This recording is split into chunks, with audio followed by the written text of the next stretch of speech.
이 시간 은혜 받을 하나님의 말씀을 구약성경 역대하 26장 1절로 6절 말씀까지입니다. 받도록 공독을 하겠습니다. 유다 온 백성이 나아가 16세 된 우시야를 세워 그의 아버지 아마샤를 대신하여 왕으로 삼으니 아마샤 왕이 그의 열조들의 묘실에 누운 후에 우시야가 엘롯을 건축하여 유다에 들였더라.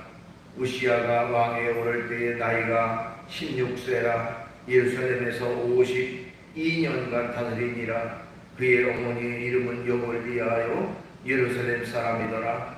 우시야가 그의 아버지 아마샤의 모든 행위대로 여호와 보시기에 정직하게 행하며 하나님의 묵시를 밝히 아는 스가랴가 사는 날에 하나님을 찾았고 그가 여호와를 찾을 동안에는 하나님이 형통하게 하셨더라.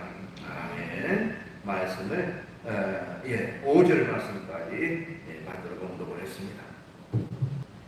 오늘 주어진 본문 말씀 가지고 제목을 형통의 축복 이런 제목의 말씀으로 같이 은혜를 나누려고 합니다. 형통이라는 말을 사전에서 찾아보면 모든 일이 뜻대로 잘 되어감 이렇게 되어 있습니다.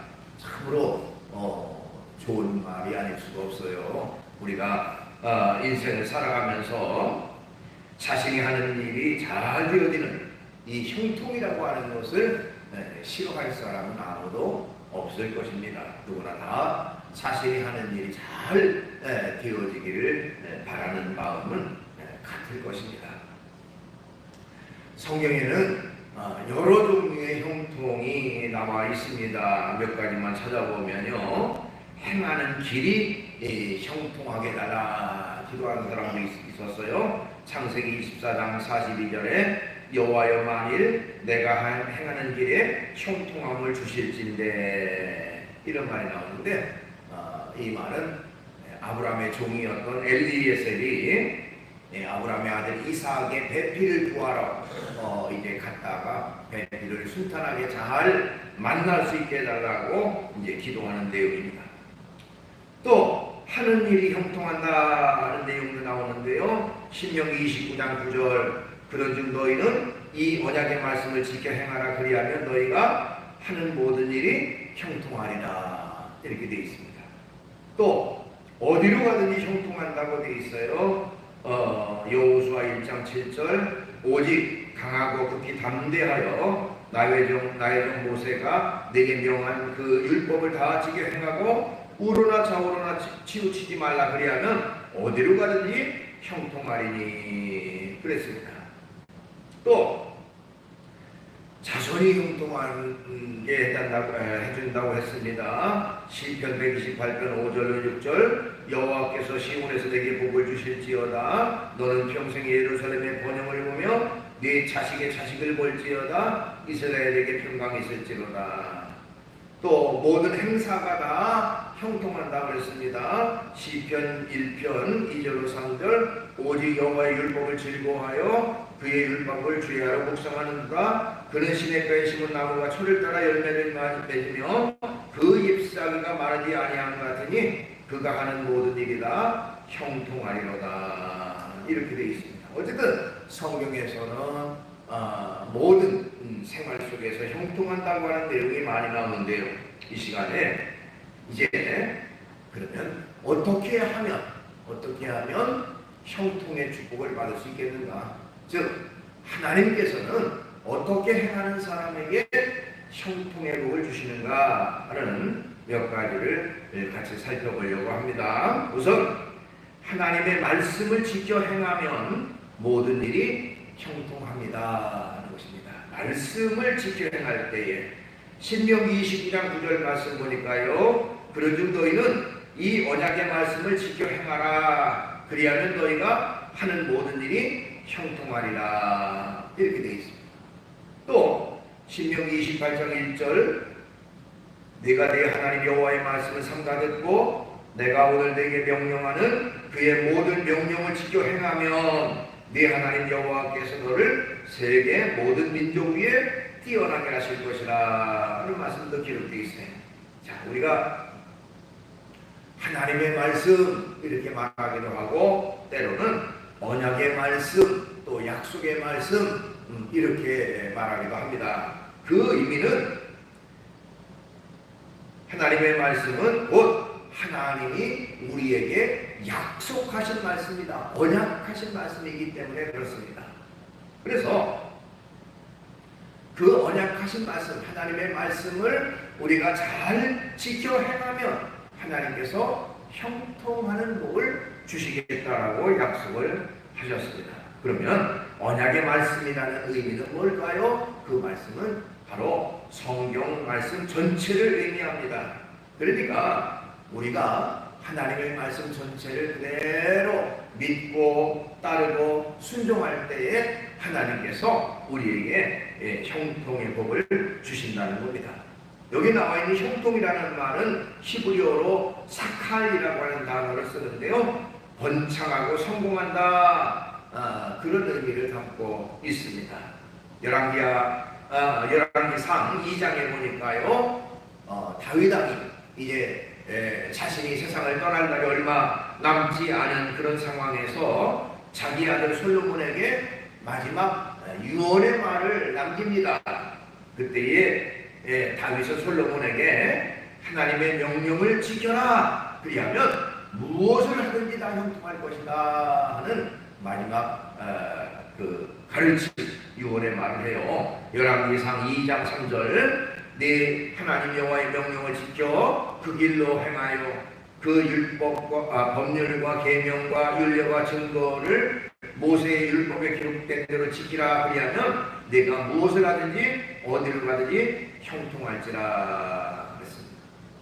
그러니까 하나님의 말씀 그대로 따라 살아가면 반드시 형통하게 돼 있다. 그러니까 내가 하나님의 말씀을 따라서 철저히 바르게 살아가라, 이렇게 말하고 있는 것이죠.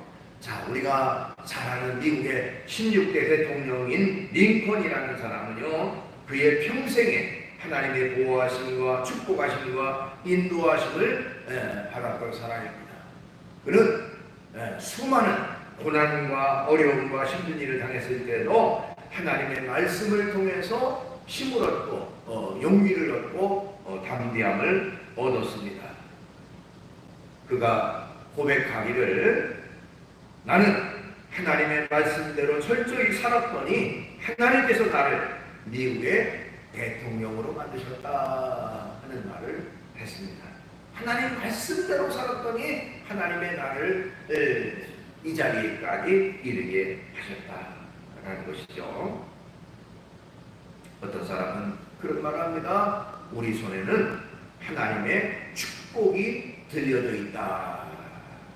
우리 손에는 하나님의 축복이 들려져 있다. 그게 도대체 무슨 말인가 했더니 바로 성경책을 말하는 겁니다. 성경책 속에는 하나님의 무궁무진한 축복의 말씀이 거기에 기록이 되어 있어요. 그러니까 우리가 성경 말씀을 잘 들고 다니면, 이 말씀을 읽고 또 묵상하고 말씀대로 지켜 살아갈 때에 하나님의 축복을 받는 그런 결과가 된다. 성경에는 무궁무진한 하나님의 축복이 약속되었는데 그 약속된 말씀을 따라 살아갈 때 축복을 한다는 겁니다. 그러니까 축복은 그냥 그렇다 해서 성경책만 들고 다니고 왔다 갔다 한다 해서 축복하는 게 아니고, 그 말씀을 읽고 듣고 그 말씀대로 살아가야 되는 것이죠. 요한계시록 1장 3절, 이 예언의 말씀을 읽는 자와 듣는 자와 그 가운데 기록된 것을 지키는 자가 복이 있나니, 이렇게 말하고 있어요. 읽는 자, 듣는 자, 그리고 말씀대로 지키는 사람이 복을 받는다, 이렇게 말했습니다. 우리도 하나님의 말씀을 잘 지키고 그 말씀대로 철저히 바르게 살아가서 형통함의 복을 받는 그런 우리가 되어야 되는 것입니다. 그 다음에 하나님은 어떤 사람에게 형통의 복을 주시느냐? 하나님을 찾는 사람에게 형통의 복을 주신다. 하나님을 찾는 사람에게 형통의 복을 주신다. 오늘 본문 말씀 역대하 26장 4절 5절 보니까요, 우시야가 그가 그의 아버지 아마샤의 모든 행위대로 여호와 보시기에 정직하게 행하며 하나님의 묵시를 밝히 하는 스가랴가 사는 날에 하나님을 찾았고 그가 여호와를 찾을 동안에는 하나님이 형통하게 하셨더라. 이렇게 되어 있습니다. 자, 여기 나와 있는 우시아라고 하는 왕은 유다, 남쪽 유다의 제10대 왕이 바로 이 우시아 왕인데요. 하나님 앞에서 정직하게 살았습니다. 그래서 하나님께서 우시아 왕을 통해서 나라를 축복해 주시고 나라가 번성하고 번창할 수 있도록 그렇게 해 주시고 또 경제적으로도 굉장히 풍요롭고 녹록하고 또 군사적으로도 주변 나라들과의 관계에서도 막강한 위치에 차지해서 주변 나라들부터 조공까지 받는 이제 그런 강성한 나라가 되어졌습니다. 자, 그런데 그야말로 그 뒤에 기록된 그 내용을 보면요, 그 우시아 왕이 형통하게 되자 점점 교만한 마음이 그 속에 파고 들어갔습니다. 그래서 결국에는 하나님을 떠나고 하나님 앞에 바로 서지 못한 생활을 하게 됐습니다. 그러니까 어떤 일이 잘 되어지고 성공한 뒤에 믿음과 신앙을 끝까지 지켜야 되는데요. 대부분의 사람이 믿음과 신앙을 지키지 못하고 일이 잘 되면 오히려 하나님을 떠나 멀리하고 육신적으로 세상적인 것만을 추구하고 살아가게 됩니다. 그렇게 할 때에 하나님의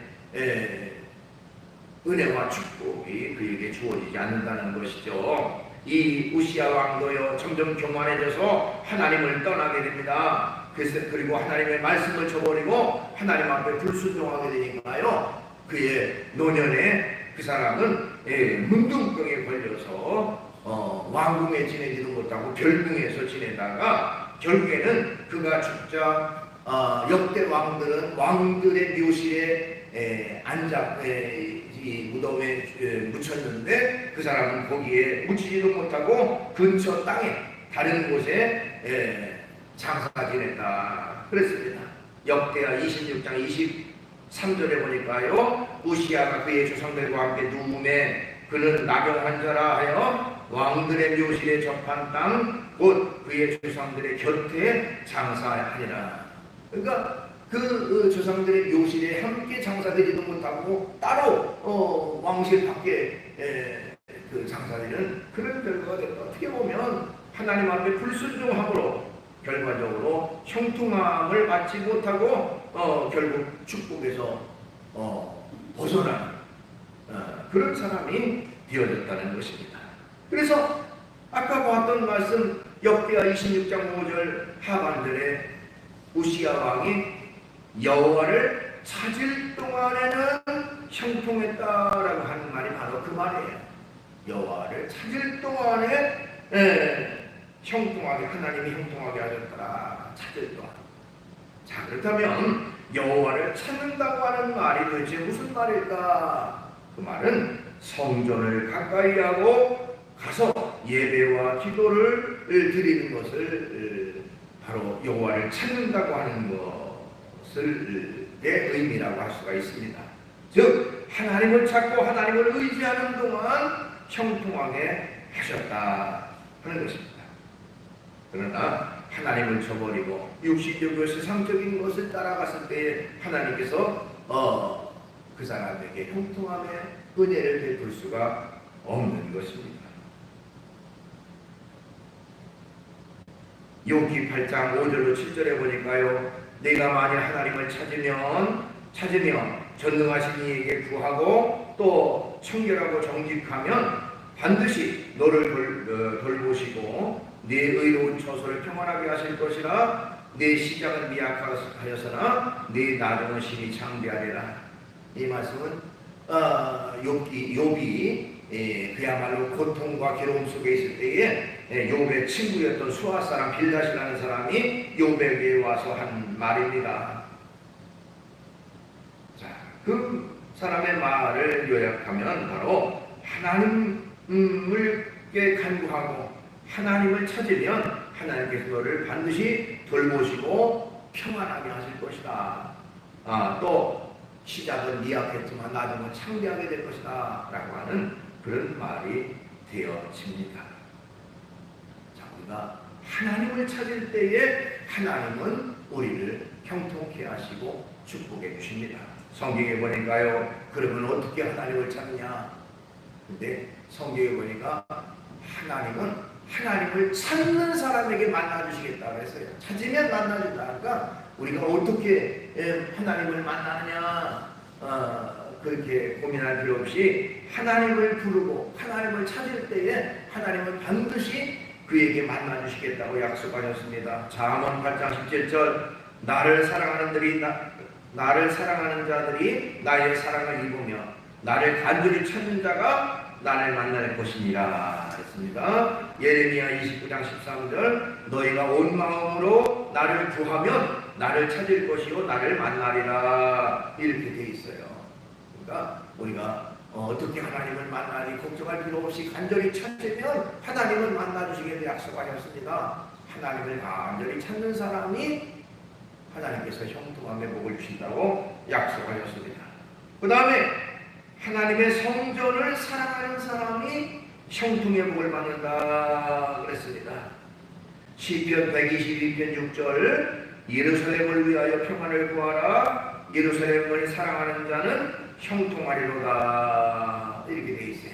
예루살렘을 사랑하는 자는 형통하리로다. 그러면 여기 예루살렘이라는 말이 뭘 의미하느냐, 그 땅을 사랑하느냐 그게 아니라 예루살렘은 예루살렘 성전을 말해요. 예루살렘 그 성전을 사모하는 사람, 사랑하는 사람, 그 사람이 하나님 앞에 형통함의 복을 받는다 그랬습니다. 이스라엘 사람들은요 1년에 3차례씩 예루살렘 성전에 가서 하나님 앞에 제단을 쌓도록 되어 있습니다. 무교절과 맥주절과 수장절 이 세 절기가 되면 예루살렘으로 모여서 하나님 앞에 예배를 합니다. 자기의 그 직장도 일소를 멈추고 직업도 멈추고 가족들도 그냥 거기다 두고 집에다 두고 오랜 기간 동안 교통이라는 게 결국 걸어 다니는 거니까 지방에 사는 사람들은 오랜 시간 며칠씩 걸려서 예루살렘 성전에 올라가게 됩니다. 어떻게 보면 그런 과정은 반드시 믿음이 있어야 되죠. 하나님을 믿지 않는데 그 힘든 어려운 과정을 걸어서 성전에 갈 수 있겠습니까? 멀고도 험한 길을 걸어가는 것은 하나님 앞에 저희 하나님을 사랑하는 마음, 하나님을 믿는 마음, 순종하는 마음이 있어야 되는 것입니다. 그러니까 성전을 가까이 한다고 하는 것은 바로 이런 마음을 가질 때에 하나님께서 그를 형통케 하신다는 것이죠.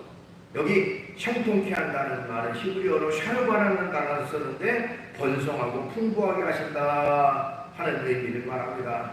또 아까 말씀드렸듯이 예루살렘에 있는 그 성전, 예루살렘 성전을 말합니다. 하나님의 성전을 사랑하는 사람, 하나님의 교회를 사랑하는 사람을 하나님께서는 형통케 하신다 하는 것입니다. 역대하 31장 21절에 보니까 그가 행하는 모든 일 곧 하나님의 전에 수종드는 일이나 율법에나 계명에나 그의 하나님을 찾고 한 모든 한 마음으로 행하여 형통하였더라는 말이 기록되어 있는데요. 이 말은 히스기야 왕이 얼마나 하나님의 성전에서 하나님을 받들어 섬겼는지 하는 내용이 나와요. 하나님의 전에 수종드는 일도 했고요. 율법에나 계명에나 그의 하나님을 찾고 한 마음으로 행하여 형통했다라고 기록하고 있습니다. 우리도 하나님을 참 사랑하고 하나님을 의지할 뿐만 아니라 주의 성전을 가까이 하고 사랑함으로 하나님의 형통케 하심의 축복을 받게 되는 것입니다. 어느 교회 한 장로님의 간증 내용입니다. 이 장로님은 현재 잘 나가는 그런 회사의 사장이고요. 또 교회에서도 다른 사람에게 모범이 되고 봉사도 많이 해서 많은 사람으로부터 존경받는 그런 분이라고 하는데요. 이 장로님이 어린 시절에 그의 아버지는 이제 목수 일을 하셨다고 합니다. 목수 일을 했는데 어렸을 때 너무너무 가난하게 살았다고 해요. 먹을 끼니를 적고 또 변변한 집이 없어서 그 한강 백사장 옆에 천막을 치고 거기서 살았다고 합니다. 근데 그의 아버지는 아주 신실한 믿음을 가졌던 분이 가난했지만, 근데 그분이 이제 세상을 떠나면서 유언을 했답니다. 아들아, 내가 교회에 피아노가 없어가지고 하나님 앞에 교회에 피아노를 바치기를 소원했다. 근데 내가 돈이 없어서 피아노를 사놓지 못하고 가는구나. 네가 대신 내 빚을 좀 갚아다오. 그렇게 말했다고 해요. 그래서 그 피아노를 교회에 그 서운한 것을 좀 갚아달라, 그런 내용입니다. 이 장로님 어린 시절에 참 그 어이가 없었다고 그래요. 지금 당장 먹고 살기도 힘든 그런 상황 속에서 어떻게 그런 교회의 피아노, 그 당시만 해도 엄청난 고가 아니겠습니까? 지금도 물론 피아노 비싸지만 몇십 년, 70년, 80년 전에는 엄청난 고가의 그 제품인데 그걸 서원하고 하시다니 하면서 굉장히 원망을 많이 했다고 그래요. 그렇지만 이제 어쨌든 아버지의 유언이기 때문에 어떻게 해서든지 교회의 피아노를 어쨌든 사놔야 되겠구나. 당장 피아노를 구할 방법이 없습니다. 거액 돈이 들어가니까요. 그래서 궁리궁리 하다가 남대문 시장에 가서 재봉틀 한대, 헌 재봉틀을 구입하고 원단을 사다가 자기 부인과 함께 잠옷을 만들기로 했습니다. 잠옷을 한번 만들어보자. 그걸 만들어서 팔으면 좀 돈이 될 거야. 그래서 이 헌재봉틀로 이제 그 잠옷을 만들어서 그의 어머니가 이제 시장에 나가서 그걸 팔았는데 의외로 그게 그렇게 잘 팔린다랍니다. 계속 팔고 그러니까 돈이 되고 결국 그것으로 이제 교회 피아노를 사서 하나님 앞에 이제 아버지 소원을 갚은 거죠. 그랬습니다. 근데 점점 이 장사가 잘 돼가지고요, 직원도 고용하고, 직원을 한 사람, 두 사람 고용하게 되고, 결국 재봉틀도 더 많이 사게 되고, 사업이 확장돼서 지금은 500여 명이 직원을 둔 어엿한 중소기업이 됐다고 합니다. 그래서 그는 고백하기를, 지금 생각해 보니까 아버지가 내게 그 빚을 남긴 그것이 곧 내게 축복의 축복로가 됐다라고 고백을 합니다. 처음에는 원망했지만 그것이 나에게 하나님의 축복의 통로가 됐다. 자, 어쨌든 하나님을 사랑하고 성전을 사랑하는 사람에게 형통의 복을 주십니다. 그 다음에 마지막으로 하나님은 어떤 사람에게 형통의 복을 주시느냐? 언제나 정의와 공의로 살아갈 때 형통의 복을 주십니다.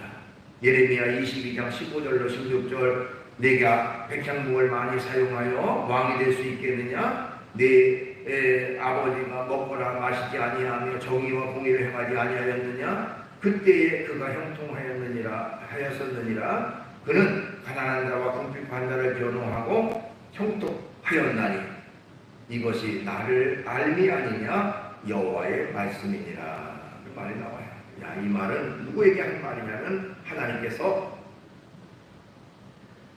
여호야김이라고 하는 그 당시의 왕에게 하신 말씀인데요. 이 여호야김이 참으로 하나님 앞에 악을 행하고 우상 숭배를 할 때에 경고하는, 하나님이 그 예레미야 선지자를 통해서 이제 경고하는 내용입니다. 근데 결국 이 여호야김은 하나님의 선지자가 그렇게 와서 경고하셨음에도 불구하고 끝까지 그 경고를 무시하고 듣지 않아서 결국에는 이제 바벨론이라고 하는 나라에 끌려가서 전쟁에 끌려가서 거기서 비참하게 죽고 마는 그런 사람이 됐습니다. 어쨌든 하나님께서는 하나님 앞에 바른 길로 돌아서도록 권고하지만 끝까지 듣지 않을 때에 결국 하나님은 그에게 징계하실 수밖에 없다는 것입니다. 여기 말씀에 보면요, 하나님께서 여호야김에게 하신 내용이에요. 조금 전에 읽었던 말은 그는 화려하게 성전을 지었어요. 궁전을 백향목을 많이 사용해서 엄청난 돈을 들여서 이제 왕궁을 지었습니다. 그때에 하나님이 예레미야 선지자를 하신 말씀이 무슨 말이냐면, 내가 아무리 좋은 재료를 가지고 왕궁을 짓는다고 해서 네 권세가 세워지는 것이 아니다 하면서 내 아버지를 보라. 그가 먹거나 마시지 아니하였으며 정의와 공의를 행하지 아니하였느냐. 정의와 공의를 따라서 바르게 살아갔을 때에 하나님이 그 사람을 너희 아버지를 형통하게 하지 않았느냐. 근데 왜 너는 너희 아버지의 길을 따르지 않느냐 하는 것입니다. 그러니까 정의와 공의를 따라서 하나님 앞에 바로 설 때에 결국 형통의 복을 받는데, 그걸 따르지 않는 이 여호야김 왕에게 하나님이 징계하실 수밖에 없었다고 하는 것을 거기서 말하고 있습니다. 이사야 26장 7절에도 의인의 길은 정직함이요 정직하신 주께서 의인의 첩경을 평탄하게 하시도다 말이 있습니다. 하나님 앞에 바른 믿음, 바른 신앙을 가지고 정의와 공의로 바르게 살아갈 때에 하나님이 그 사람을 축복해 주시고 평탄케 하신다, 형통케 하신다 하는 것입니다. 우리가 인생을 살아가면서도 정의롭게, 공의롭게 많은 사람에게 사랑하고 베풀며 살아갈 때 하나님께서 그에게 형통의 복을 주십니다. 말씀을 정리합니다. 하나님은 누구에게 형통의 복을 주시느냐? 하나님 말씀을 지키며 살아갈 때에 형통의 복을 주시고, 하나님을 찾는 사람에게, 또 성전을 사랑하는 사람에게, 그리고 언제나 정의와 공의를 실천하며 살아갈 때에 형통의 복을 주신다고 했습니다. 우리도 이 말씀을 그대로 따라서 하나님 말씀대로 지키고, 하나님을 간절히 찾아 하나님을 중심 삼을 뿐만 아니라 성전을 가까이 하고 늘 하나님 앞에 정직과 또 공의로 살아가서 주께로부터 형통의 복을 받는 저와 여러분 되시기를 주의 이름으로 축원합니다. 기도하겠습니다. 거룩하신 주님을 찬양합니다. 오늘 이 시간도 저희들을 주의 전에 이끌어 주시고 주의 말씀을 같이 나누게 하심을 감사합니다. 우리가 이 세상 살아갈 때에 하나님의 형통하심의 그 축복을 받기를 원하는데, 주님, 우리가 그 하나님을 가까이 하고 하나님을 중심 삼고 철저히 이 하나님의 뜻대로 살아가 주께로부터 주시는 형통함의 은혜와 복을 받아 누리는 저희가 되게 해주시옵소서. 예수님의 이름으로 기도하옵나이다. 아멘.